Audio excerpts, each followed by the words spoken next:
আসসালামু আলাইকুম বন্ধুরা, কেমন আছেন আপনারা? আশা করি অনেক ভালো আছেন। তো আজকের আমার মিনি ব্লগে সম্পূর্ণ তথ্য আপনাদের কাছে শেয়ার করার চেষ্টা করব। দেখতে পাচ্ছেন আমাদের মুরগিগুলো অনেক সুন্দরভাবে বসে আছে, মানে উষুম দিতে আছে সেখানে বাচ্চাগুলো ফোটানোর জন্য। দেখতে পাচ্ছেন দুইটা একসাথে, ভাই কী বলবো, আর বলার মতো কিচ্ছু নেই। এগুলো অমনি আর কি দেখতেই পাচ্ছেন আপনারা। আশা করি আপনারা আমাদের ভিডিওটা ফুল দেখবেন। তো আমরা ডিমগুলো নিয়ে এসেছি, ডিমগুলো আমরা নিয়ে যা আমাদের সাথে দিয়ে দেবো। মানে আমরা ডিমগুলো সাইড করে রাখার কারণ একটাই, যে ডিমগুলো ভেঙে না ফেলা যেন। আর মুরগিগুলো এক জায়গা থেকে আরেক জায়গায় এসে মানে বসে থাকে, কুসুম দিতে থাকে। তার জন্য আমরা ডিমগুলো তুলে রাখি।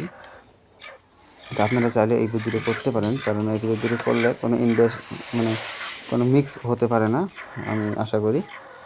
তো এইভাবে আপনারা চাইলে খামার একটা করতে পারেন, ছোটো মতো খামার। তো আমাদের টোটাল মুরগি বাচ্চা হয়েছে 100 পিস। আজকের জন্য আসসালামু আলাইকুম, এতটুকুই।